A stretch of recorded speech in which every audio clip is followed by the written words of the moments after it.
আসসালামু আলাইকুম মেজর আপনাকেও। আখতারুজ্জামান ভাই, আসসালামু আলাইকুম। আসসালামু আলাইকুম। অ্যাটলিস্ট সালামের দিক থেকে আগে দেই, আমি আপনার চেয়ে বয়সে ছোট, আপনি বড় ভাই, আপনি শ্রদ্ধাভাজন একজন মানুষ, লেখাপড়া জানা সচেতন একজন মানুষ।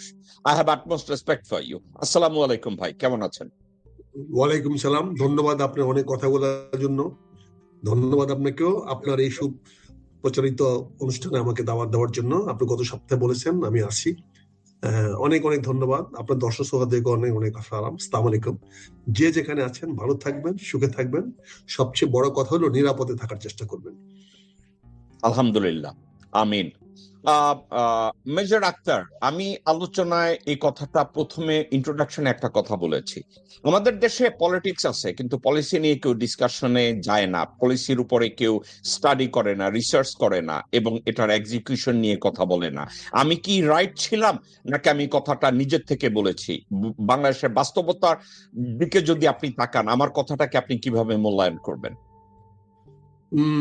আবারও ধন্যবাদ দিয়ে শুরু করছি। আপনি যে কথাগুলো বলেছেন, আসলে কথাগুলো অত্যন্ত বাস্তব এবং যুক্তিসঙ্গত। আমাদের অনেকেই পলিসি নাই, যেমন আমরা রাজনীতির মাঠে স্লোগান দেই, কোনো একটা বিষয় নিয়ে আমরা ছেলেদেরকে নামিয়ে দেই। স্লোগান কি? মানি না, মানি না। দেখবেন প্রায় আমাদের স্লোগান দেই, মানি না, মানি না। জিজ্ঞাসা করেন কি মানি না, উত্তর হলো জানি না, জানি না। এই যে মানি না, মানি না আর উত্তর জানি না, জানি না, এটা আমাদের রাজনীতিতে একটা একটা প্রচলিত হয়ে গেছে। আসলে কি আমরা জানি? আমাদের যারা সরকার প্রধান, আমরা কি জানি আজকে যিনি বাংলাদেশ সরকারের প্রধানমন্ত্রী বা যে দল রাজনীতি গেছে, তার কি 1 পৃষ্ঠার 10 লাইনে একটা ম্যানিফেস্টো আছে, যেটা action what they are going to do? তাহলে আপনি কিভাবে আপনি বলবেন তাদের যখন যেটা যাচ্ছে বসতেছে? আপনি মনে করেন ক্যাবিনেটের সিদ্ধান্ত হয়, ক্যাবিনেটের সিদ্ধান্তগুলো কিভাবে হয়? ক্যাবিনেটের প্রথম কথা হলো এজেন্ডা কে তৈরি করে? এজেন্ডা তৈরি করে ক্যাবিনেট সেক্রেটারি, ক্যাবিনেট সচিব। তাকে বারবার ডাইরেকশন দেয় মাননীয় প্রধানমন্ত্রী, তিনি বলে দেন এই বিষয়গুলো নিয়ে আসেন আলোচনার জন্য। তাহলে এই এই বিষয়গুলো আলোচনার জন্য নিয়ে আসলে পরে তার তো একটু হোমওয়ার্ক থাকতো। এখানে মন্ত্রীরা তো নীতিগত সিদ্ধান্ত নেয় না, মন্ত্রী পরিষদ তো নীতিগত সিদ্ধান্ত নেওয়ার জায়গা নয়, মন্ত্রীরা এক্সিকিউটিভ। তারা দাবি করে তারা executive, and prime minister is the chief of executive. আমরা যেটা CEO. Major Akhtar, with due all respect, আপনি কি বলতে চাচ্ছেন বর্তমান প্রধানমন্ত্রী যে তার সচিবকে, মন্ত্রী পরিষদ সচিবকে ডেকে বলবেন this is my agenda and let's talk about those subject and inform all those dignitaries and let them come? Do you think he has that capacity? আমি সেটাতে যাব না, আমি বিনয়ের সঙ্গে বলছি আপনাকে, কারো ক্যাপাবিলিটি পার্সোনালিটি যাব না। আমি উইথড্র করলাম এখন। কেন যাব না বলছি, কেন যাব না বলছি, তাতে আমি আমার সাবজেক্টটাকে গুলিয়ে ফেলবো, পার্সোনালাইজ করে ফেলবো, এটা ব্যক্তিকেন্দ্রিক হয়ে যায়। তাহলে পদ্ধতিটা, সিস্টেমটাকে আমি আন্ডারমাইন করে ফেলবো, অন্য কোনো কারণে না। ভাই ভাই মাইন্ড করেন না, আমি জিনিসটাকে ব্যক্তিগত পর্যায়ে নিয়ে যাই, তাহলে সিস্টেমটাকে আমি গুরুত্ব হারিয়ে ফেলবে। এখানে মন্ত্রী পরিষদ একটা এজেন্ডা তৈরি করে, যে এজেন্ডাটা তৈরি করার পরে সকল মন্ত্রীদের কাছে যায় যে আগামী কালকে বা আগামী সোমবার বা অমুক দিন 8টার সময় মন্ত্রী পরিষদের মিটিং হবে, এই বিষয়গুলো আলোচনায় আসবে। এবং সে আলোচনার জন্য কতগুলো পেপার তৈরি করার কথা, সকল মন্ত্রণালয়ে যাওয়ার কথা, যে যে মন্ত্রণালয়ের বিষয়গুলো আলোচনা হবে সেই বিষয়গুলো আলোচনায় আসার কথা, আসলে পরে সেগুলো আলোচিত হবে। আমাদের অনেকের যে ধারণা, সেটা হচ্ছে মন্ত্রী পরিষদ কিন্তু কোনো থিঙ্ক ট্যাঙ্ক নয়, মন্ত্রী পরিষদ কোনো পলিসি মেকার নয়। একটা রাষ্ট্রের পলিসি মেকার হলো ওই রাজনৈতিক দলের স্ট্যান্ডিং কমিটি। যে রাজনৈতিক দল ক্ষমতায় থাকে, ওই দলের স্থায়ী কমিটি হলো সরকারের নীতি নির্ধারণ করে দেওয়া। মেজর আক্তার, বিএনপির স্ট্যান্ডিং কমিটিতে আমি যখন লোকজন খুঁজতে যাই, আমি স্ট্যান্ডিং কমিটিতে দেখি মুজিবুর রহমান সরোয়ার। আমি যখন স্ট্যান্ডিং কমিটিতে লোকজন খুঁজতে যাই, তখন আমি দেখি আব্দুল আউয়াল মিন্টু। আমি যখন স্ট্যান্ডিং কমিটিতে লোকজন খুঁজতে যাই, আমি দেখি গোরখোদক আব্বাস। আমি যখন স্ট্যান্ডিং কমিটিতে লোকজন খুঁজতে যাই, আমি দেখি সালাউদ্দিন এবং Amir Khasru Mahmud, so and so forth. এখন তাইলে কি সাবজেক্টটা প্রেডিক্টেবল হয়ে গেল না, যে তাদের স্ট্যান্ডিং কমিটির পলিসি মেকিং কি হবে? মিল্টন ভাই আমি প্রথমে বলছি যে আমি ব্যক্তিকে নিয়ে পদ্ধতিটা বলছি না, আমি সিস্টেমটা কথা বলছি। ওকে, আমি বলছি রাষ্ট্র পরিচালনার নীতি কে তৈরি করবে। ব্যক্তি আমি যোগ্য হইতে আপনি পারি, বলছেন একটা দল, আপনি বলছেন আক্তার ভাই, আপনি বলছেন একটা দল পলিসি নির্ধারণ করবে। এখন আপনি যদি আমাকে বলেন ভাই আমি পলিসি নির্ধারণ করব, বাংলাদেশে চাঁদা বিরোধী একটা পলিসি নির্ধারণ করব, ওই চাঁদা বিরোধীর যে কমিটি করছি, চাঁদা বিরোধীর পলিসির প্রথম ব্যক্তি হবে গোরখদক আব্বাস আর শাহজাহান খান, তাইলে তো আমরা এমনি বুঝতে পারছি যে আপনি কোন চাঁদা বন্ধ করবেন ভাই। আচ্ছা মিল্টন ভাই, আমাকে কি 3 মিনিট একসঙ্গে কথা বলতে দিবেন একটু, তাহলে আমি জিনিসটা ক্লিয়ার করতে পারি। all yours thank you Milton ভাই। এখন একটা রাজনৈতিক দল জনগণের সামনে ভোট চায়, সরকার তো ভোট চায় না, বন্দি পরিষদ তো ভোট চায় না।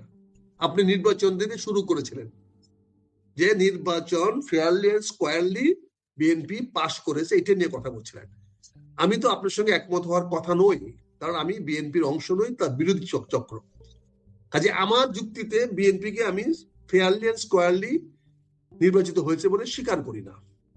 কেন করি না, তার পক্ষে আমার যুক্তি আছে, সেই যুক্তি আপনার কাছে গ্রহণযোগ্য হতে পারে, নাও হতে পারে। কিন্তু আমি এজ এ পলিটিক্স, রাজনীতি যদি আমি দেখি, রাজনীতি কোরকে যদি আমি দেখি, আমি রাজনৈতিক পর্যালোচনা করি। যেমন Trump is an executive executive, he's a president. He doesn't have the body to make a policy. He himself is a policy maker. That is রাষ্ট্রপতি শাসিত সরকারকে দেওয়া হয়েছে, ওখানে কালেকটিভ ডিসিশন নাই, ইন্ডিভিজুয়াল ডিসিশন।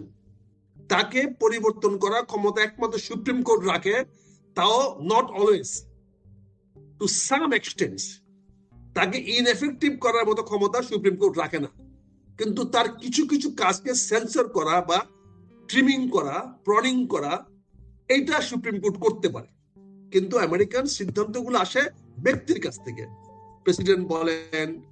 কিন্তু সিনেট এবং কংগ্রেস তারা প্রিভিউ করতে পারে না, রিভিউ করতে পারে। আমেরিকান প্রেসিডেন্টের কোন ডিসিশনকে কংগ্রেস বা সিনেট প্রিভিউ করতে পারে না, আর্লি কিছু বলতে পারে, করতে পারবা না, এটা করবা, কিন্তু রিভিউ করতে পারে, দরকার বলে রিফিউজ করতে পারে। That's balance of power American constitution has been made. But in Bangladesh কি হচ্ছে, আমি পার্লামেন্ট কথা বলছি, আমি বলছি কালেকটিভ ডিসিশন নিব। The collective decision, the Prime Minister has no power, he has zero power. He is to only preside the meeting of the cabinet committee. So cabinet বসে preside করবে, কি সিদ্ধান্ত নেবে, তারা কি দেখবে, তাদেরকে কে নির্বাচিত করেছে, নির্বাচিত করতে রাজনৈতিক দলের মনোনয়ন প্রাপ্ত প্রার্থীরা। রাজনৈতিক দল কাকে মনোনয়ন দিয়েছে, আপনার কাছে চাঁদাবাজ মনে হয়েছে বলেই তাকে চাঁদাবাজ বলছেন, কিন্তু জনগণের কাছে চাঁদাবাজ টিকলো না তো, জনগণ চাঁদাবাজই গ্রহণ করে নিল। আইরনি অফ ফেট কি, আমাদের চরম দুর্ভাগ্য কি, আমরা যাকে প্রকাশ্যে চাঁদাবাজ বলছি, দুর্নীতিবাজ বলছি, দুষ্কৃতিকারী বলছি, জনগণ ডাইরেক্টলি অর ইনডাইরেক্টলি ইনফ্লুয়েসড হয়ে তাকে নির্বাচিত করে সংসদে পাঠাচ্ছে, এন্ড তার কার্যক্রমকে এক ধরনের বৈধতা দিয়ে দিচ্ছে। সেখানে আপনার আপত্তি আছে, আমারও আপত্তি আছে, অনেকের আপত্তি আছে, কিন্তু গণতন্ত্রের মূল্যায়নে সেটা আপত্তিটা দুপে টিকে না, কারণ majority which the everything, he gets the full share of the cake.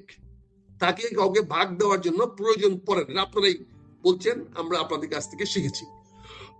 এখন ধরেন রাজনৈতিক দল এটা পরিচালিত হয় তার স্ট্যান্ডিং কমিটি দিয়ে, তার পার্সন কোয়ালিটি সেটা নির্ভর করবে সেই স্ট্যান্ডিং কমিটিটা how powerful, how rich and how influential they are for the society, for the state. আমি যেটা বলছি এখানে, তাহলে ক্যাবিনেটে কি আসবে সেটা আলোচনা হবে স্ট্যান্ডিং কমিটিতে। স্ট্যান্ডিং কমিটি আলোচনা করবে on the basis of electoral result and the manifesto they gave it to the people, on the basis on that they got the vote. তাহলে এইটাকে প্রাধিকার করে নিয়ে তারা নিয়ে আসবে। সো সিকোয়েন্স অফ ক্যাবিনেট কি হবে, ক্যাবিনেট মিটিং এর আগে পার্টি স্ট্যান্ডিং কমিটি মিটিং হইতে হবে, Party standing committee will decide. If you believe in democracy, if you believe in collective decisions, if you believe in the political supremacy of the political parties, they have to work above the governments. Political party cannot be under the government. এটা আমার concept, আমি মনে করি, আমি যে ক্ষুদ্র আমার যে ধারণা বা ভাবনা। তাহলে যদি মানডেতে ক্যাবিনেট মিটিং, তাহলে সানডেতে স্ট্যান্ডিং কমিটি মিটিং হবে। Standing committee will check the agenda of the cabinet meeting and he'll say, Mr. Prime Minister, this subject you cannot discuss tomorrow. Priority of us is this. আপনি আগে 10,000 টাকা খাজনা মাফ করেন, ঋণ মাফ করেন, তারপরে বাংলাদেশ ব্যাংকে গভর্নর চেঞ্জ করবেন কি করবেন না, গো ফর দ্যাট। আগে আপনি পাবলিক কমিটমেন্ট ঠিক করেন, তারপরে চিন্তা করেন আপনি নারায়ণগঞ্জের ওকে জামিন দিবেন কি দিবেন না, জামিন দিবেন, মোদিকে জামিন দিবেন কি দিবেন না, that you decide later before. আপনি এটা হলো কে বলবে, যদি রাজনৈতিক দল স্ট্যান্ডিং কমিটি থাকে সেখানে হয়। কিন্তু এখানে কি হচ্ছে, ক্যাবিনেটের মিটিং এর নাম দিয়ে সিদ্ধান্ত নিয়ে নিচ্ছে জামিন দেওয়ার, দায় পড়তেছে সরকারের না, দায় পড়তেছে রাজনৈতিক দলের। মোদি কেন জামিন পাইলো পুলিশের আইজিকে জিজ্ঞাসা করে না। আপনি নারায়ণগঞ্জের মেয়র কেন জামিন পাইলো এটার জন্য কমিশনকে জিজ্ঞাসা করে না, বা ম্যাজিস্ট্রেটকে, জজকে জিজ্ঞাসা করে না, কিন্তু জিজ্ঞাসা করা হচ্ছে যে বিএনপি নেতাদেরকে, রাজনীতি নেতাদেরকে। ফলে আমরা পলিটিক্যাল সুপ্রিমেসি এস্টাবলিশ করতে পারি নাই। ক্যাবিনেট ডিসিশন যেটা নিবে সে এজেন্ডাটাই তো ফল্টি, সে এজেন্ডাটা তৈরি করে দিচ্ছে আমলারা। সে আমলাদের দেখানো পথে বেতন বাড়ান, প্রমোশন দেন, স্ট্রাকচারাল চেঞ্জ করেন, এটা কে নিয়ে আসতেছে? আমলা। সরি, তার ভিত্তিতে আপনি ক্যাবিনেট ডিসিশন নিচ্ছেন। তাহলে এখানে আমি যেটা বলতে চাচ্ছি যে এই যে squarely and fairly elected people, এখানে তো জনগণকে আমি ইগনোর করে যাচ্ছি। জনগণ ভোট দিয়ে সে 5 বছরের জন্য বিদায়, নগদ যা পাইছে এতে সে happy.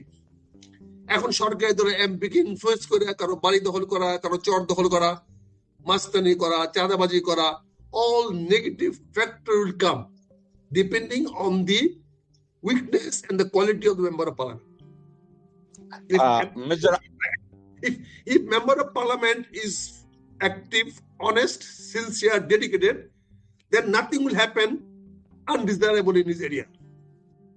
But if the gentleman, if the gentleman is questionable, then everything will happen other than fair things. এই যে আমাদের কালচার, এই কালচার থেকে বেরিয়ে আসতে হলে আমাদেরকে একজন responsible, answerable, dedicated and understand the people mind এরকম একজন পার্টি লিডার দরকার। Unfortunately we are in a crisis of that. আমি বিনয়ের সঙ্গে বলছি, আমি বলছি না আমাদের নাই, but we don't have that desire level of the leadership. In other words, we can say আমরা নেতৃত্বের একটা ক্রাইসিসের মধ্যে জাতি এখনো চলছে। যারা রাষ্ট্র ক্ষমতা চালাচ্ছে সেখানে রাষ্ট্র ক্ষমতা চালানোর মতো বুদ্ধি একজনের কাছে নাই, কালেকটিভলিও যারা বুদ্ধিমান তাদেরকে প্রয়োগ করা হচ্ছে না। এইখানে সামথিং ইজ রং, যেটা নিয়ে আমরা কথা বলতে পারি না, সাহস পাই না। কারণ আমরা সাব ইন্সপেক্টরকে হুকুম যখন দিবে ধরে নিয়ে আসো, সে তখন ওই প্রোটোকল বুঝে না, সংবিধান বুঝে না, আইন বুঝে না। সে আমার কোমরে রশি দিয়ে আমার বউয়ের সামনে, বালবাজির সামনে বাইন্দে নিয়ে যায়। কারণ তাকে অর্ডার দিয়েছে, এন্ড অর্ডারটা কে দিয়েছে? যাকে জিজ্ঞাসা করবে সবাই বলবে উপর থেকে, উপর থেকে, উপর থেকে। কতটুকু উপরে আল্লাহ জানে, কিন্তু আলটিমেটলি তো এক্সিকিউট করে সাব ইন্সপেক্টর। ওই সাব ইন্সপেক্টর আমি ম্যানার শিখে নাই, ওই সাব ইন্সপেক্টর আমি আইন শিখাই নাই, ওই sub inspector right of constitution শিখাই নাই। তাকে শিখাইছি হুকুম তামিল করো, সে এক্সাক্ট হুকুম তামিল করছে। যার শিকার আমি, আপনি যার শিকার আমরা মানুষের কাছে খারাপ হচ্ছি। কাদের কাছে খারাপ হচ্ছি? বিকজ আপনি যখন টেলিভিশন ওপেন করে দিচ্ছেন for everybody, we are naked to the each and every person.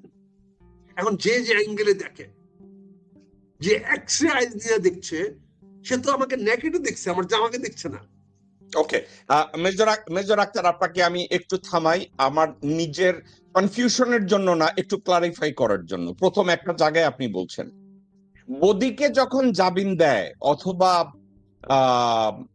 2 দিন পরে ফাঁসির আদেশ প্রাপ্ত ওসি পবিত্র ছাইরা দিবে, এটা যখন করে বা করবে, আহ, আপনি বলছেন যে স্ট্যান্ডিং কমিটির সিদ্ধান্ত এটা না, ওখানে বসে জাস্ট অর্ডারটা তৈরি করা হয়।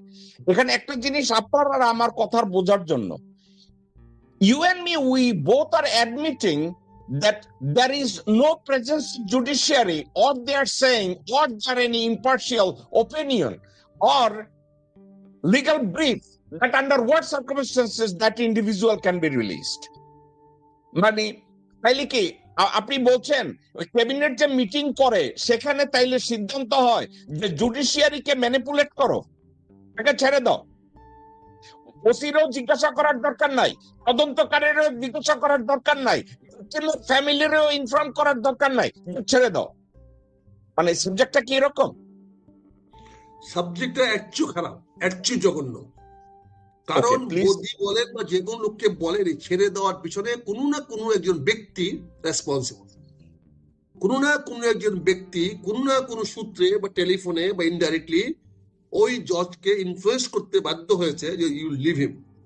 ওই ব্যক্তিটিকে এটা ডিফিকাল্ট হয়ে গেছে। এই জন্য আমি বলছি, যদি একটি ক্ষমতাসীন রাজনৈতিক দল সিদ্ধান্ত নেয় যে আমরা কোনো অপরাধীকে জেলখানায় রাখবো না, সবাইকে বিনা বিচারে যারা আটক আছে তাদেরকে ছেড়ে দিব, তাহলে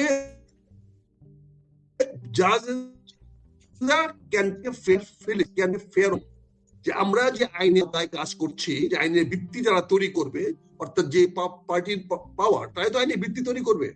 তো তাদের কনসেপ্ট হলো যে সংবিধানের ধারাটাকে পুনরুজ্জীবিত করো, অর্থাৎ বিনা বিচারে কাউকে আটক রাখা যাবে না। তো সেইখানে যাদের বিচার হয় নাই তাদেরকে ছেড়ে দেওয়ার ব্যাপারে ওই পলিটিক্যাল পার্টির কোনো না নাই।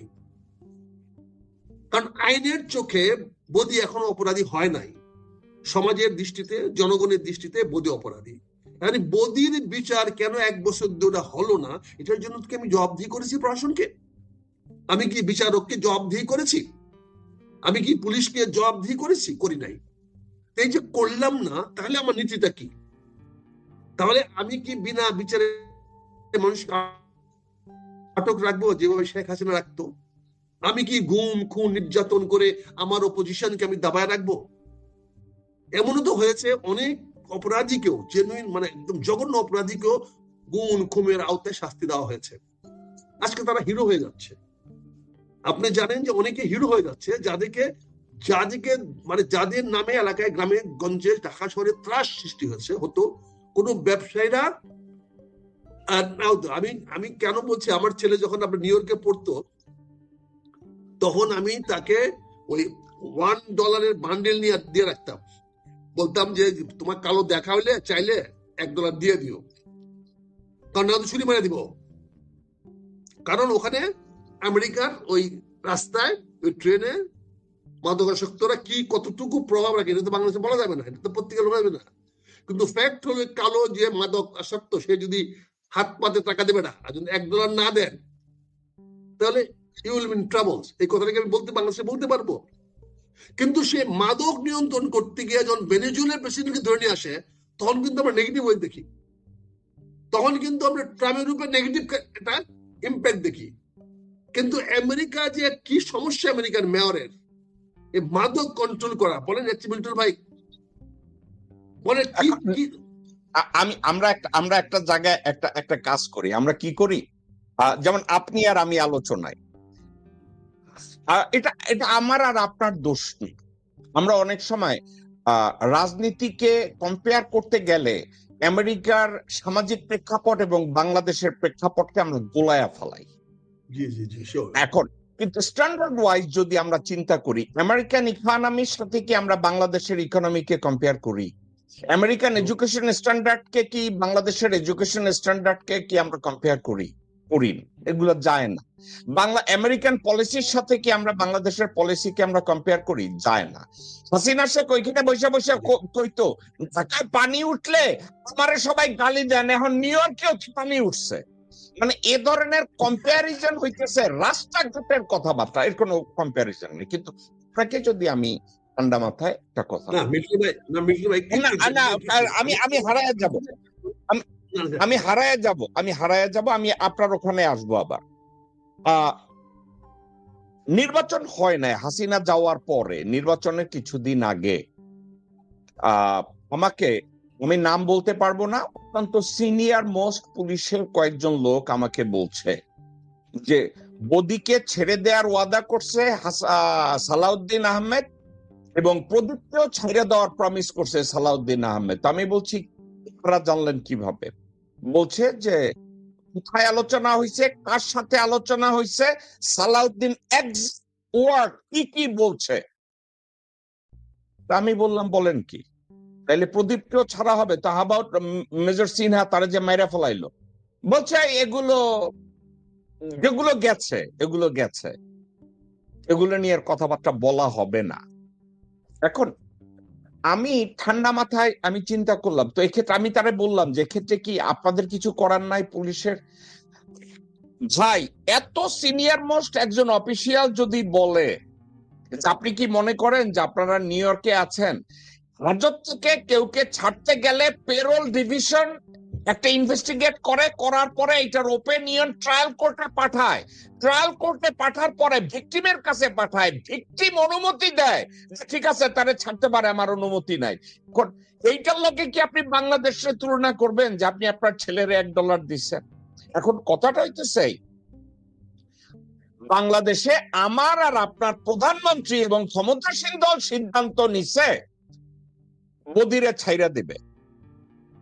যেই বদি পার্লামেন্টে দাঁড়ায়া বলছে যে তারেক রহমান হইতেছে একটা বেজমা, যে মানুষ খুন করে, টাকা পাচার করে, যে এতিমের টাকা মাইরা খায়, আজকের বদিকে ছাইরা দেওয়া হয়েছে। এখন তারেক রহমানের সমালোচনা করা যাইতেই পারে গণতান্ত্রিক দেশে, কেন না?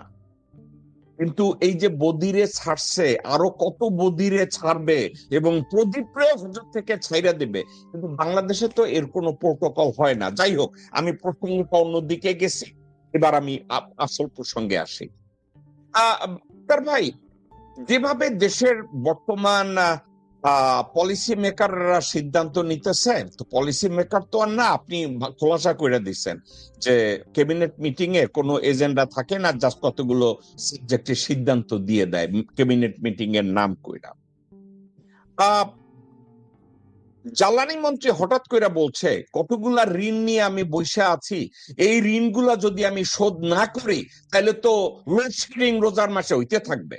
অর্থাৎ পরোক্ষভাবে আপনারে আর আমারে বলতেছে, নির্বাচিত সরকারের জ্বালানি মন্ত্রী কইতেছে আদানির যে বিলগুলো বাকি আছে ইনুস সাহেব দেয় না, এগুলো তো আমার পুরোটা দিয়ে দেওয়া লাগবে। এখানে অবজেকশন দিতে পারে অর্থ মন্ত্রণালয় বা বাণিজ্য মন্ত্রণালয়, উনিও এখন আমাদের সাথে আছে। আর মধ্যে থেকে আরেকটা অবজেকশন দিতে পারে বাংলাদেশ ব্যাংকের গভর্নর, একজন ঋণ খেলাপি নতুন নিয়োগ দিছে, তারও আমাকে দলে আনা হয়েছে, কোনো অসুবিধা নাই। আসলে সাবজেক্টটা কোন দিকে যাইতেছে? তাইলে আমি কি সহজভাবে যে কথাটা বলছি তারেক রহমান আর বিএনপির বিজয়ের অর্থ আওয়ামী লীগের সফল প্রত্যাবর্তন, আমি কি কথাটা কি একটু বাড়াইয়া বলছি, নাকি আপনার মনে হয় সার্বিক পরিস্থিতিতে আমরা ওই দিকেই যাচ্ছি?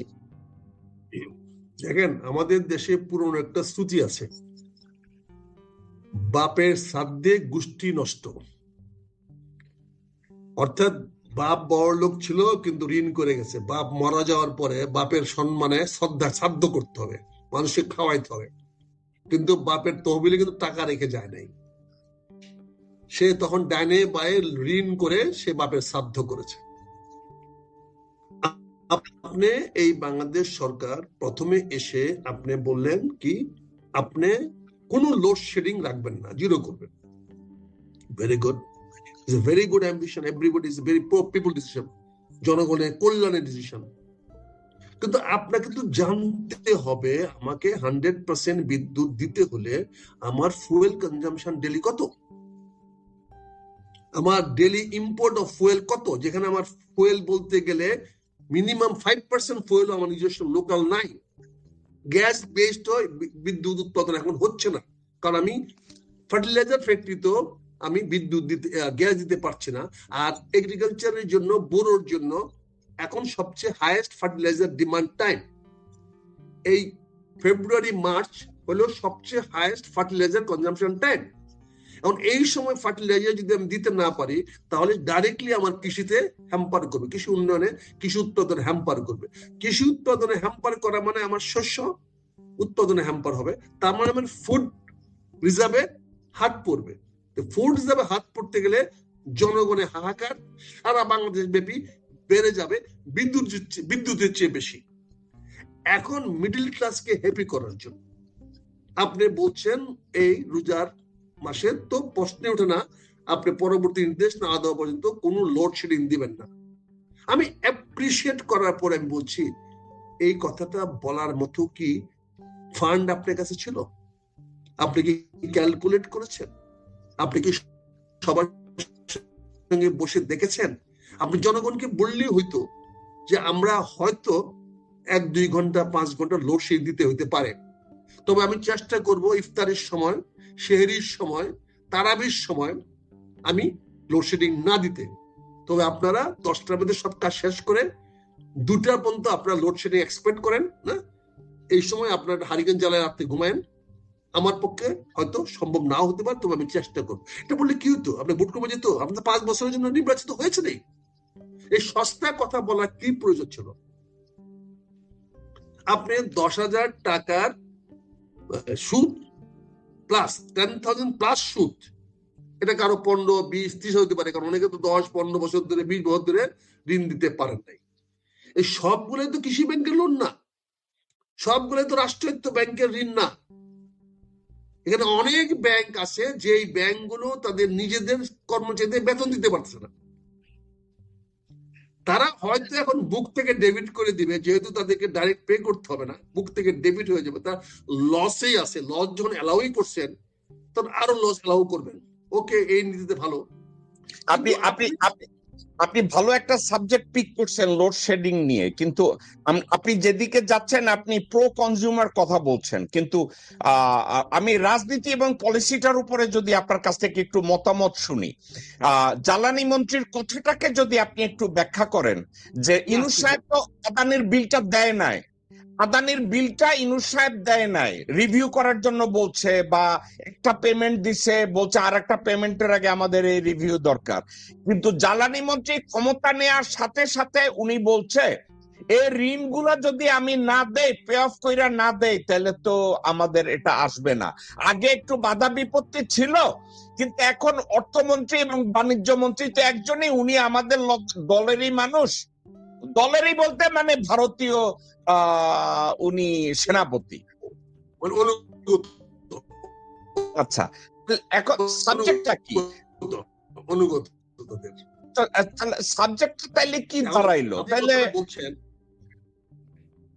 আমি যে কথাটা বলছি, তাইলে সাবজেক্টটা কি এইটা হইতেছে যে তারেক রহমান এবং বিএনপির বিজয়ের অর্থ ভারতের বিজয়?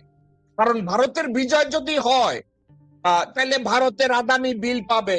যেদিন তারেক রহমান ওত নিছে ওই দিন 138টা ট্রাক প্রথম ঘন্টায় ঢুকছে বাংলাদেশে, থ্যাংক ইউ টু আমির খসরু মাহমুদ চৌধুরী। এখন বদি ছাড়া পাইছে 2 দিন পরে।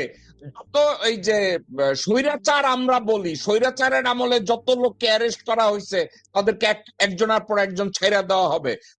আওয়ামী লীগ অফিস ধীরে ধীরে খুলে দেওয়া হইতেছে বেশ জায়গায়, এবং এমপিরা মন্ত্রীরা বলছে যে আমরা মানে জিয়াউর রহমান বহুদলীয় গণতন্ত্রে বিশ্বাসী ছিলেন, আমরা কোন রাজনৈতিক দলের রাজনীতির বাইরে রাখার পক্ষে না, তাদেরকে ঢুকাইতে হবে। তো এখন আমি আর আপনি 2 দিন আগে স্বৈরাচার বৈশাখ নাগাটি করছি, চিল্লাচিল্লি করছি, তাহলে তো আমি দেখি না হাসিনা স্বৈরাচার আছে। আপনি কি মনে করেন শেখ হাসিনা স্বৈরাচার ছিল বা এখন আছে? আপনি কথা রেস ধরে বলছি, আসলে এখনো যদি আমাদের মধ্যে দ্বিধা থাকে, সন্দেহ থাকে, এই গত নির্বাচনে বিএনপির বিজয় ভারতের বিজয় নয়, এটা তো ভাবার কোনো কারণ নাই। ভারতের বিজয়ের কারণেই, আওয়ামী লীগকে পুনর্বাসন করার কারণেই, আদানির বিলগুলা সময় মতো পাওয়ার কারণে আদানি ইনভেস্টমেন্ট করেছে।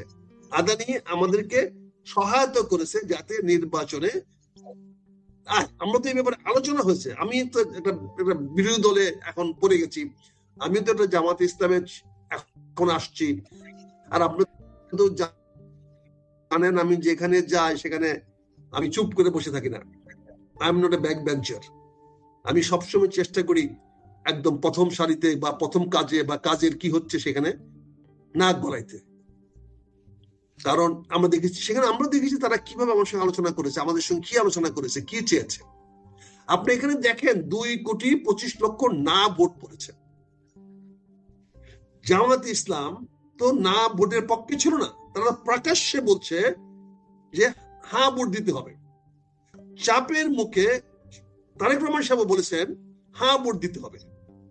তাহলে না ভোটগুলো কারা দিল? আওয়ামী লীগের কোন লোক তো দাবি করে না আমরা ভোট দিতে যেতে পারি নাই। আওয়ামী লীগের কোথাও থেকে তো আপনি আওয়াজ শোনেন নাই, বা আওয়ামী লীগের কোন নির্দেশনা আমরা দেখি নাই যে আওয়ামী লীগের লোকেরা ভোট কেন্দ্রে যায় না। তাহলে যে ইনক্লুসিভ নির্বাচন হওয়ার যে ডেফিনিশন ইউরোপিয়ানরা দিয়েছে, ইনক্লুসিভ নির্বাচন হলো জনগণ ভোট দিতে পারে কিনা, পার্টি অংশগ্রহণ করলো কি করলো না এইটা নিয়ে ইনক্লুসিভ হবে, ইনক্লুসিভ জনগণ ভোট দিতে পারে কিনা।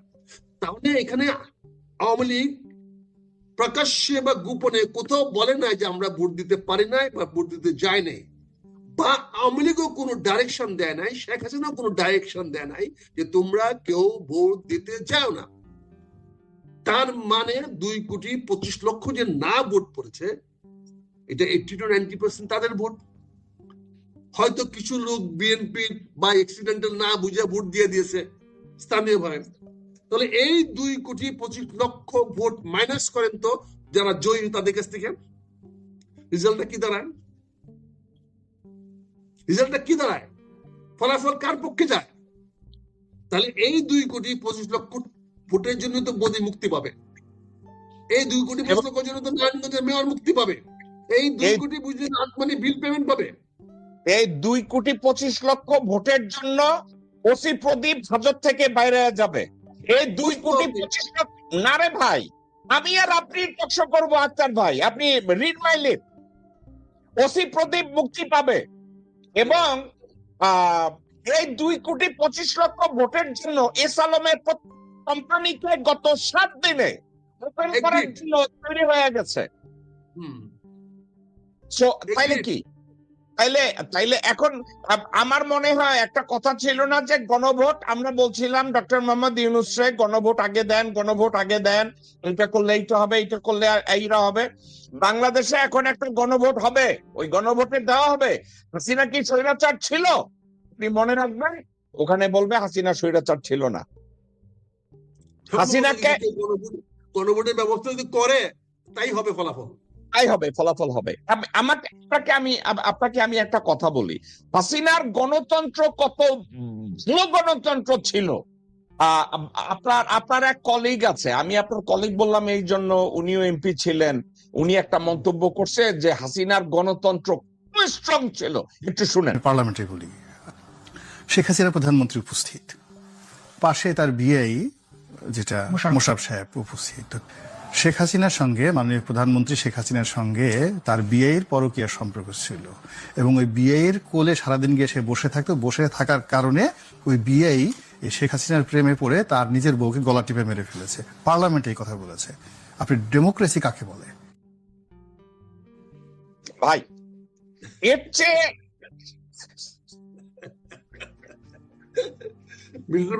মিল্টন ভাই আমি কিন্তু আপনাকে একটু আটকাই, একটু থামাই।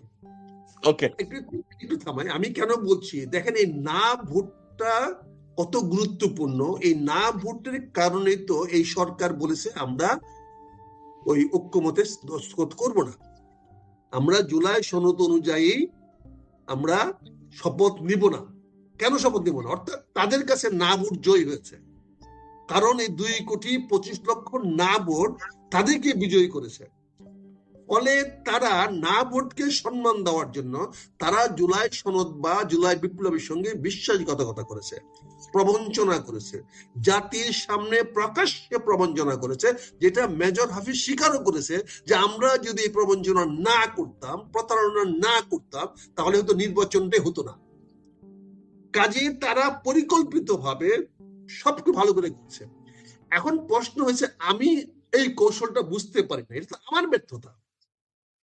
আপনি আমাকে ধোঁকা দিয়ে আপনি পার পেয়ে গেছেন, এটা তো আপনার চাতুর্যতা, আপনার বুদ্ধিমত্তা।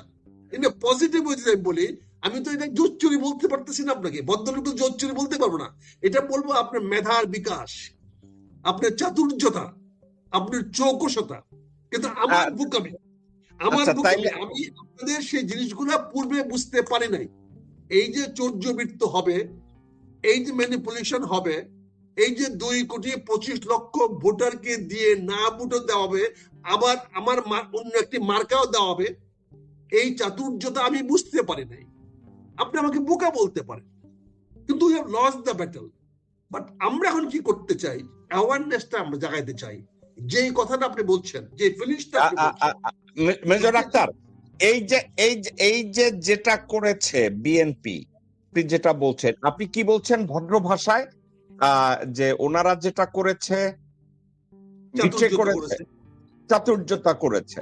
তাইলে 1986 সালে হাসিনা যে এরশাদের সাথে নির্বাচন করেছিল, ওটাও চাতুর্যতাই ছিল, ওখানে বেইমানি। তাই কি দাঁড়াচ্ছে না? তাহলে আমি যদি জুলাই সনদ নিয়ে বিএনপির এটাকে আপনি চাতুর্যতা বলেন, in like for the sake of 2.25 lakh vote, তাইলে 1986 সালে হাসিনা কোনো বেইমানি করে নাই। ভাই আমাকে তো এখন স্যাটায়ারের সাহায্য নিতে হচ্ছে। আমি চাতুর্যতাটাকে তো স্যাটায়ার হিসাবে আপনার সামনে তুলে ধরতে হচ্ছে, কারণ এখন আমি সরকারকে প্রবঞ্চক বলি, দারোগা তো আমাকে বাইন্দে নিয়ে যাবে। আপনি তো নিউ ইয়র্কে আছেন, আমি যদি প্রবঞ্চক বলি, ধোঁকাবাজ বলি, বেঈমান বলি, তাহলে আমাকে দারোগা সাহেব এখন এসে ধরে নিয়ে যাবে। ফলে আমাকে বলতে হচ্ছে চাতুর্যপনা, কৌশল আমাকে বলতে হচ্ছে। এখন আপনি কি বুঝবেন যাতে আমি কোটিকে বলতে পারি যে ভাই আমি তো প্রবঞ্চক বলি, আমি বলছি চাতুর্য, আমি বলছি এটা। এই জন্য আপনি রিলেট করতে পারেন। আমরা তো শেখ হাসিনার এমন অনেক বক্তব্যকে আমরা সেভাবে করেছি। আজকে ভাগ্যটা কি নির্মম, কি পরিহাস দেখেন, আসছে কিন্তু আমাদের পক্ষে এই সরকারের বিরুদ্ধে আগামী 5 বছরে কোনো আন্দোলন গড়ে তোলাও সম্ভব হবে না। কারণ একটা আন্দোলন গড়ে তোলা এত সহজ না। ইচ্ছা করলে স্কুল কলেজের যুবকের ছেলেরা তার পিছনে মেহনত না করলে, ইনভেস্ট না করলে, সময় এবং অর্থ ব্যয় না করলে কোনোদিনই কোনো যুবক ছাত্র কেউ আগায় আসবে না। আমরা জানি, হারে জানি, একটা মিটিং অর্গানাইজ করতে গেলে, একটা মিছিল অর্গানাইজ করতে গেলে, একটা লম্বা মিছিল দিতে গেলে আমাদের কি পরিমাণ কষ্ট, ব্যয়, অর্থ এবং সময় ব্যয় করতে হয়।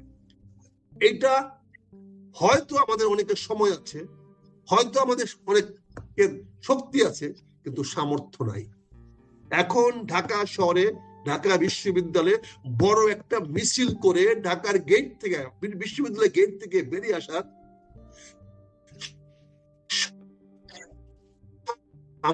সামর্থ্য আমাদের অনেকের আপাতত নাই, হবে, তবে আমাদেরকে অর্জন করে। যেই সরকার আজকে আপনি বলছেন, যেই সরকার 2,25,00,000 ভোটারের স্বপ্ন বাস্তবায়িত করবে, 6 কোটি ভোটারকে ডিনাই করে, সেই 6 কোটি ভোটার দেখে আমাদের ঐক্যবদ্ধ করতে হবে।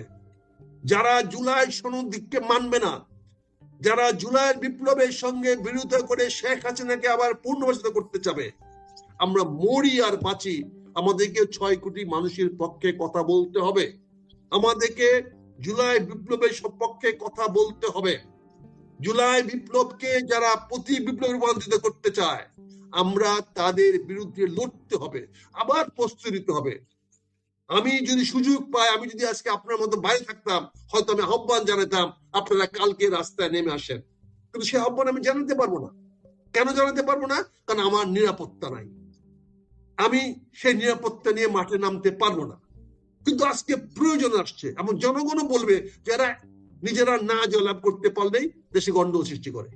কাজে আমরা চাই সরকার 5 বছর ক্ষমতা থাকুক, বদিদেরকে ছেড়ে দিলে, প্রদীপকে ছেড়ে দিলে, জুলাইয়ের হত্যাকারীদেরকে ছেড়ে দিলে, শেখ হাসিনাকে পুনর্বাসন করতে গেলে আমাদেরকে আবার মাঠে নামতে হবে। তাতে যদি আমাদের কপালে গুম, খুন, অত্যাচার নেমে আসে, আবার যদি পুলিশের গালি, বুলেট, লাথি খেতে হয়, আমাদেরকে তা বরণ করতে হবে। কিন্তু আমরা সরকারের এরকম হেন সিদ্ধান্ত মেনে নিতে পারবো না। আমি আপনাকে যে শুরু করলাম, একটা পলিটিক্যাল পার্টি যদি স্ট্যান্ডিং কমিটির সিদ্ধান্ত নেয়, আমরা পলিটিক্যালি ফেস করতে পারি, that is a political game. But একটা সরকার যখন ক্যাবিনেট সিদ্ধান্ত নেয়, তখন তার বিরুদ্ধে যাওয়া মানে রাষ্ট্রের বিরুদ্ধে যাওয়া। একটা সরকার যে সিদ্ধান্ত নেয়, সেটা বাস্তবায়িত করার জন্য আমার দেশের আইনে বলেছে আমাকে সরকারকে সহায়তা করতে হবে। সরকার নির্দেশ বাস্তবায়নের জন্য সরকার প্রশাসন যে ব্যবস্থা নেবে, সেই প্রশাসনকে আমাকে সহায়তা করতে হবে, না হলে আমি রাষ্ট্রদ্রোহী হব। এটা আমার রাষ্ট্রীয় শিষ্টাচার, রাষ্ট্রীয় আচারের মধ্যে আছে। ফলে সরকারের সিদ্ধান্তকে আমি অমান্য করতে পারবো না। আজকে জজ সাহেব সিদ্ধান্ত নিয়েছে, আমরা জানি না সেটা জজ সাহেবের ব্যক্তিগত সিদ্ধান্ত না প্রমাণিত সিদ্ধান্ত, কারণ জজ তো বলতেছে না। কিন্তু জজ সাহেব একটা নিয়মের মধ্যে থেকে, একটা ইলিউশনের মধ্যে থেকে জামিনটা দিয়ে দিচ্ছে। কিন্তু কড়িকাঠ অনেক দূর থেকে কেউ নাড়ছে, সেইটা সরকার প্রধান কিনা আমরা এখনো জানি না। তবে বডি ল্যাঙ্গুয়েজ মনে হয়েছে, এখানে এখানে বডি ল্যাঙ্গুয়েজ, সরকার প্রধানের বডি ল্যাঙ্গুয়েজে মনে হয়েছে হি ইজ নট হ্যাপি। আমি গত 3 দিনে সরকার প্রধানের বডি ল্যাঙ্গুয়েজ অবজার্ভ করেছি, তাতে এই কার্যক্রমগুলোতে উনি ব্যক্তিগতভাবে মনে হয় হ্যাপি না। He is also under some compulsion. উনি আগেও যেটা বলেছিলেন যে he is under compulsion about his life and movement, আমার মনে হয় উনিও এখন মনে করতেছে he is also under some compulsion. না হলে এত তাড়াতাড়ি বাংলাদেশ ব্যাংকের গভর্নরের সিদ্ধান্ত হতো না। উনি আন্ডার কম্পালশন না হলে আমি ভাই জামিন পাইতো না, বিল পাইতো না। আপনি শিক্ষিত মানুষ, আপনি একটা ইংরেজি শব্দ কইছেন, আমার দর্শকদের আমি একটু ব্যাখ্যা করি। মেজর আক্তার বলছে কম্পালশন মানে জবরদস্তি। দর্শক শ্রোতা, মেজর আক্তার শিক্ষিত মানুষ, আমি অশিক্ষিত মানুষ, আমি আপনাদের সাথে। এটার অর্থ হইতেছে তারেক সাহেবের বডি ল্যাঙ্গুয়েজে মনে হয়েছে যে উনি প্রেশারের মধ্যে আছে, চাপের মধ্যে আছে, জবরদস্তির মধ্যে আছে। অনেক সিদ্ধান্ত ওনার চারপাশে হইতেছে, এটার উপরে ওনার নিয়ন্ত্রণ নাই। মেজর আক্তার, আপনাকে আমি স্মৃতিচারণ করি 1986 সালে না 87 সালে কোকা কোলা বটলিং প্লান্টের টেন্ডার ছাড়ছে। সো আমি এক দুর্ভাগা ওইখানে কতগুলো লোকজন নিয়ে বেগম এরশাদের লগে হ্যান্ডশেক কইরা কিছু টাকা পয়সা দিয়ে চিন্তা করলাম, আরে বাবা কন্ট্রাক্ট আমি পাইয়া যাবো। আচ্ছা, 2 দিন পরে দেখা গেল কন্ট্রাক্ট আমরা পাই নাই, কারণ রওশন এরশাদের চাইতে যে জিনাত মোশাররফ বেশি পাওয়ারফুল ছিলেন আমি ওই সময় খেয়াল করি নাই। তো জিনাত মোশাররফরে যারা পয়সা দিচ্ছে তারা জিতে গেছে। তো আমাদেরকে সান্ত্বনা স্বরূপ এরশাদ সাহেবের সামনে পাঠানো হইলো। এরশাদ সাহেব খুব চাবায়া একটা কথা বলছে যে আমার দিকে একজন প্রেসিডেন্ট হিসাবে তাকাইয়েন না, আমার দিকে একজন মানুষ হিসাবে তাকান। আমার চারপাশে এমন অনেক কিছু হয় যার উপরে আমার কোনো নিয়ন্ত্রণ এই মুহূর্তে নাই। তো উনি যখন এই কথা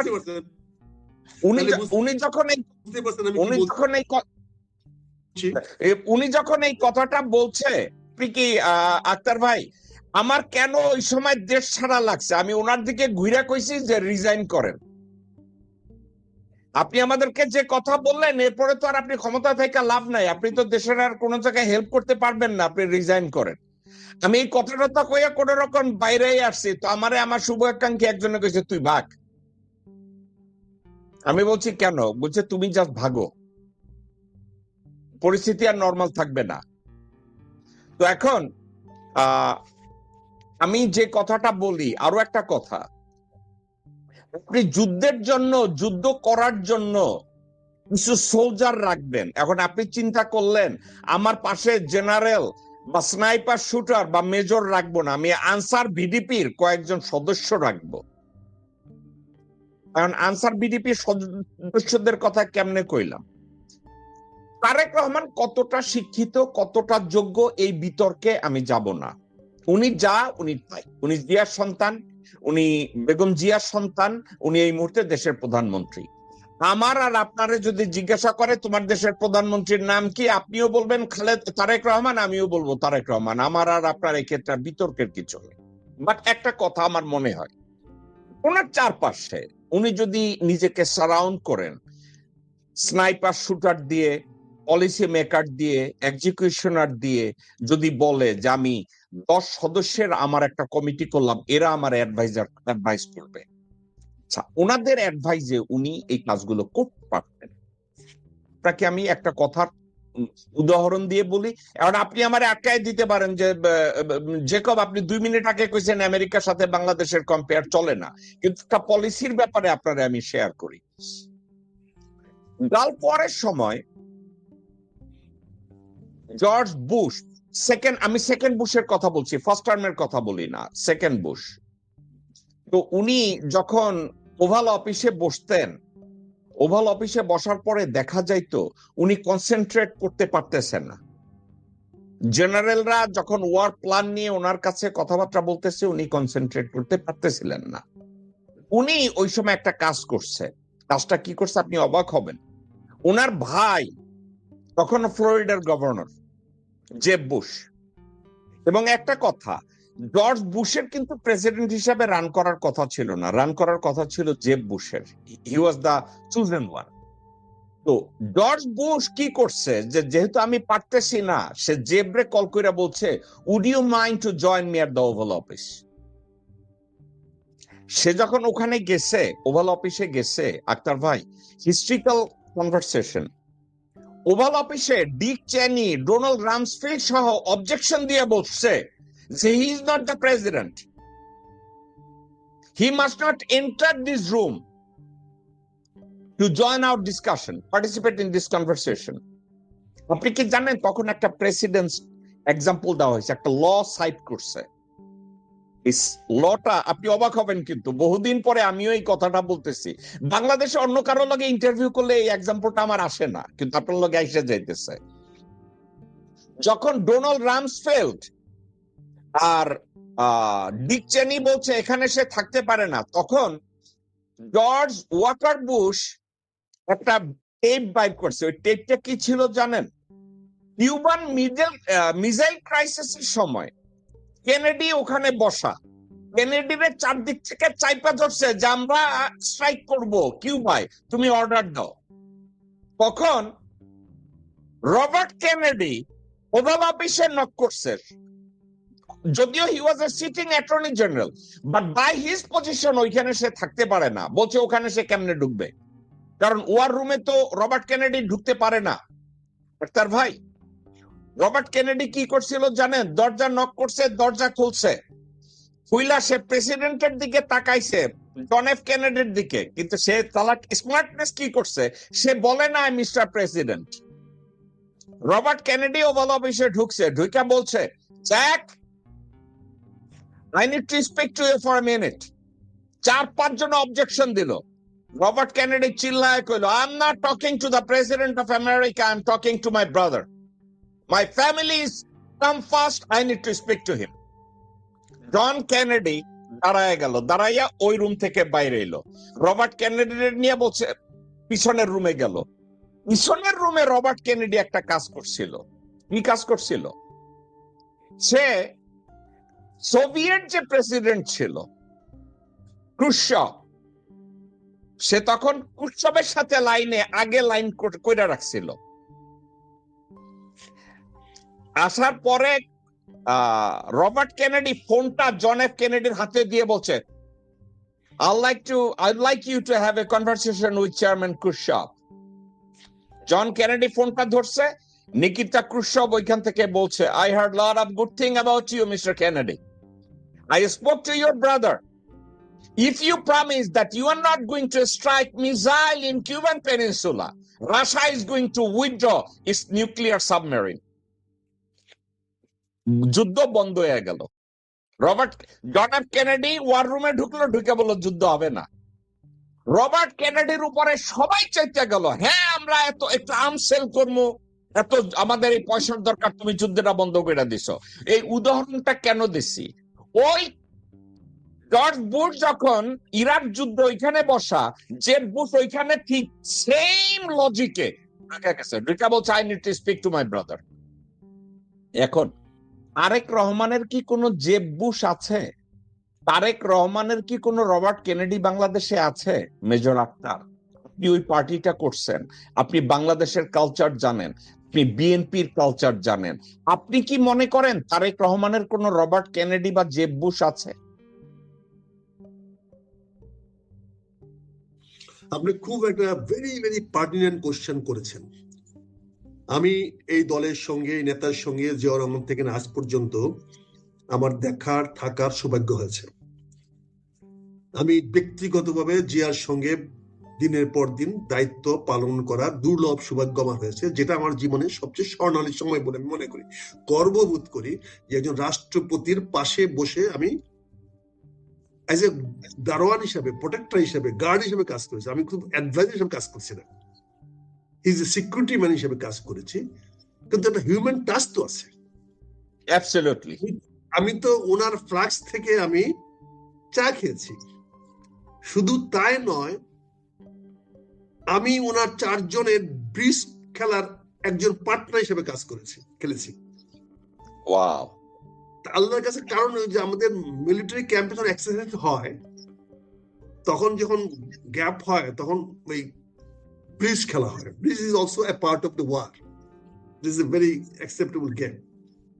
খেলা হয়েছে এবং সেখানে জেনারেল মঞ্জুর সঙ্গে আমি পার্টনার, আর general Zia and colonel Mustafiz partner, তৎকালীন ফরেন মিনিস্টার্স। আমরা তো সেইটা দেখেছি। General Zia didn't have brother. General Zia অনেক ভাই ছিল যাদেরকে হাইলাইট করেন না উনি।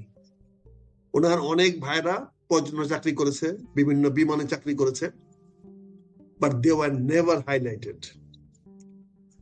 জেনারেল জিয়া এমনকি তার স্ত্রীকেও তার রাজনৈতিক কাজে আনেন নাই, কিন্তু Zia ultimately was knocked out. Since it's a very pertinent question you've said, because he was the alone player, like a McDonald's. Sorry, like a football player, this what is called this Argentina player, Maradona. Single player, তাকে foul করে রাখতে পারলেই game জিতা যায়, হয়েছে। Same happens to Bangabandhu Sheikh Mujibur Rahman. He had the brothers. So he has to knocked out by himself. এখন তাকে knocked out করা হয়েছে কারণ জানে তাকে অ্যাডভাইস করার মতো কেউ ছিল না। আজকে কাকতালীয় একটা কথা বলছি, তারেক রহমান সাহেবের ব্রাদার নাই, ক্লোজ ব্রাদার নাই, but he has a common interest with India, common interest with USA. As long as India and USA remains with him and he served the interest of the India as well USA, he has nothing to worry. আমাদের ইতিহাস বলে এই দুজনের সঙ্গে যদি সমন্বয় থাকে, আমাদের দেশের রাজনীতিবিদরা কখনো বিপদে পড়ে না। আমরা যাদেরকে দেখেছি তারা কোনো না কারণে একটা ব্যালেন্স করতে পারে নাই। তারা 3টা শক্তির সঙ্গে কখনোই ব্যালেন্স করার চিন্তা করে নাই। শেখ হাসিনার লাস্ট পতনের যে একটা অন্যতম মূল কারণ হলো কিন্তু ইন্দো প্যাসিফিক করিডোরে সে ব্যালেন্স করতে আর পারে নাই। সে সেখানে চায়নার ট্রাম্প কার্ডটা সে খেলতে পারে নাই। ফলে আমেরিকার সঙ্গে সে মানে চায়না এবং ইন্ডিয়া ব্যালেন্স করতে গিয়ে সে আমেরিকাকে দূরে সরায় দিছে।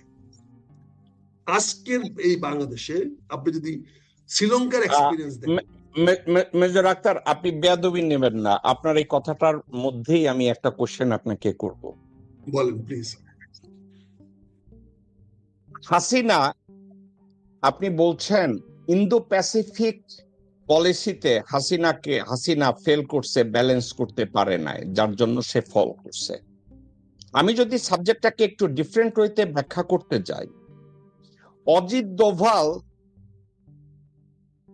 জ্যাক সুলিভানের সাথে যখন আলাপ আলোচনা করছে, there was a huge article on a Washington Post, এবং ওই পোস্টে একটা কথা লেখা ছিল যে ইন্ডিয়াই চায় না এই মুহূর্তে হাসিনা সফল হোক, আর হাসিনা এই 16 বছরে যত সিদ্ধান্ত নিছে, none of the decision originated by Hasina. All of the decision made in Delhi and delivered to Hasina through Indian High Commissioner. এখন আপনি একটা কথা বলছেন, কথাটাকে আমি টানলাম এই জন্য, বাংলাদেশের লিডাররা একটা ভাইব দেয় যে ভারত এবং আমেরিকা আমার পক্ষে আছে, কারণ ভারত বাংলাদেশের এই চতুষ্পদ ইডিয়েটদের বুঝায় আমেরিকার লগে বোঝাপড়া করার দায়িত্ব আমার, আমেরিকারে আমি কনভিন্স করে ফেলামো, তুমি এইটা নিয়ে মাথা ঘামায়ো না। এবং বাংলাদেশের বলদ প্রধানমন্ত্রীরা এবং পররাষ্ট্রমন্ত্রীরা ওইটার উপরে সিং এ সং, এই গান গায়, তারা মনে করে আমেরিকা তো ম্যানেজ। আপনাকে ঠান্ডা মাথায় আমি বলি, হাসিনাকেও এই কথা বলা হয়েছিল যে আমেরিকা নিয়ে তুমি মাথা ঘামায়ো না, মোদিজি যাইতেছে, জ্যাক সুলিভানের সাথে আলাপ আলোচনা হইতেছে, কিন্তু আমেরিকা যে ইন্ডিয়া যে আমেরিকার সাথে তাদের দ্বিপাক্ষিক আলোচনায় বাংলাদেশে যে গাড়ির নিচে ঢুকাইয়া দিছে, তারা তাদের পাশা সামলাইতে পারতেছে না। ইন্ডিয়ানরা এই ফেলিউরের কথা বাংলাদেশের লিডারদের জানায় না।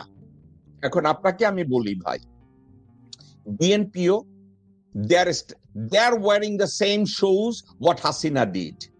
তাদেরকে বুঝানো হয়েছে ভারত ম্যানেজ করবে, কিন্তু একটা জিনিস বাংলাদেশের লিডাররা বুঝতে ব্যর্থ হয়, ভারত যখন আমেরিকার সাথে দ্বিপাক্ষিক আলোচনায় বসে, বাংলাদেশ তাদের কাছে ওই সাবজেক্টের এজেন্ডার মধ্যে থাকে না, ওটা হচ্ছে থার্ড এজেন্ডা, এটারে কি বলে, থার্ড লিঙ্গ, তৃতীয় লিঙ্গ, মানে আমার খাওয়া হয়েছে তারপরে যদি কাটা থেকে বাংলাদেশের কথা বলবো, কিন্তু বাংলাদেশের পক্ষে সুপারিশ করার মতো পজিশন তো ইন্ডিয়ার নাই।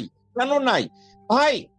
আপনি ওইখানে একটা শব্দ ব্যবহার করছেন কম্পালশন, আর আমি আপনার একটা শব্দ ব্যবহার করি, আইএমএফ থেকে প্রতি বছর যদি ইন্ডিয়া 791 বিলিয়ন ডলার না পায়, তাদের গভর্নমেন্ট অপারেশন বন্ধ থাকবে। তাদের 791 বিলিয়ন ডলার আইএমএফ এবং ওয়ার্ল্ড ব্যাংক থেকে নিতে হবে। You tell me, without American approval, with their support, do you think India is gonna get that 791 billion dollar from IMF and world bank? Now. সেক্ষেত্রে বাংলাদেশের লিডাররা যখন বলে আমেরিকা আমার পক্ষে আছে, এটা জাস্ট গল্প। আমি এখানে একটু বিনয়ের সঙ্গে আপনাকে বলতে চাই, আপনি অনেক কথা বলেছেন। জি, গ্লোবালি আমরা অনেক দূরে, গ্লোবাল সিচুয়েশন থেকে বাংলাদেশ অনেক দূরে, আপনাকে দেখতে হবে টেলিস্কোপ দিয়ে where you are standing. Regional যদি আপনি দেখেন, সেখানেও দেখবেন আমরা খুব মেইন ফিল্ডে নাই, আরে কাছেও নাই ভাই, আমরা আরে কাছেও নাই, গ্লোবালিও যদি দেখেন, আপনি দেখেন আমার বাংলাদেশ ঘাড়ের উপরে চিকেন নেক আর কোমরের নিচে হলো এখন রোহিঙ্গা, আমার পা বাঁধা রোহিঙ্গা দিয়ে আর ঘাড়ে গামছা লটকানো আছে আমার চিকেন নেক দিয়ে।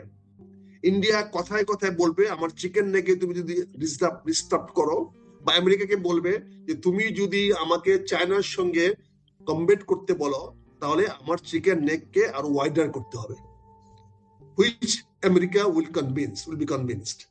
কারণ তুমি চাচ্ছ আমি ইন্ডিয়ার সঙ্গে কম্পিট করি, ইন্ডিয়ার সঙ্গে চায়নার সঙ্গে আমি কম্পিট করি অন দ্য নর্থ ইস্টার্ন এরিয়াতে, তাহলে আমাকে চিকেন নেক দিয়ে আমি এত রিস্ককে নিয়ে আমি মুভ করতে পারবো না। ফলে এটাকে আমাকে চিকেন নেক থেকে লায়ন নেকে নিয়ে যেতে হবে। এখানে কিন্তু ইন্ডিয়াকে আমেরিকানরা ছাড় দিবে। এখন আসেন চায়না এসে পৌঁছে গেছে আমার